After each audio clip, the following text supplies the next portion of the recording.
Pour lutter contre l'hiver rude à venir, maman canard a rapidement réuni ses canetons. Mais en regardant de près, elle a réalisé que le petit noir au milieu manquait. Affolée, elle a cherché frénétiquement et a enfin trouvé le petit diable dans l'air. Après l'avoir rapidement remplacé dans le groupe, elle a déployé ses ailes et a volé vers le sud avec ses canetons de coq rouge. À proximité, a observé le groupe en migration, et n'a pas pu s'empêcher de les rejoindre immédiatement comme le climat continuait de changer. Le thermomètre avait déjà baissé au point de congélation à ce moment. Voyant cela, le corbeau qui observait était abasourdi. Réalisant le danger, il a rapidement fait ses valises et a commencé à voler vers le sud. Le couple d'orioles quant à eux a attaché leur nid à un ballon à air chaud, puis a coupé le câble et a utilisé le vent pour démarrer leur migration. Voyant cela, maman pigeon n'a pas eu le temps d'attendre son mari, qui était sorti chercher de la nourriture. Donc elle a rapidement pris ses poussins et a rejoint la migration vers le sud.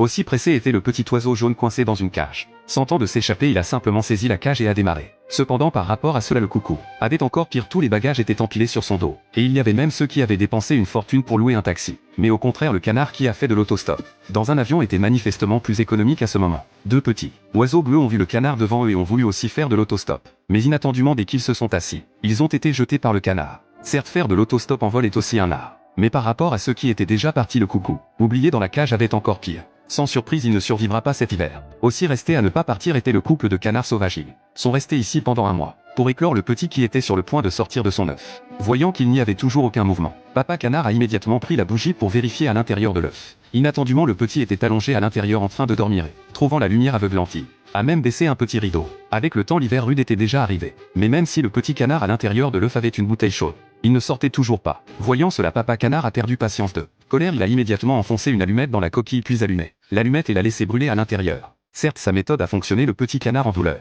est immédiatement sauté dehors en tenant son pied. Voyant cela, la heureuse maman canard l'a rapidement pris sur son dos puis a volé vers le sud en hâte.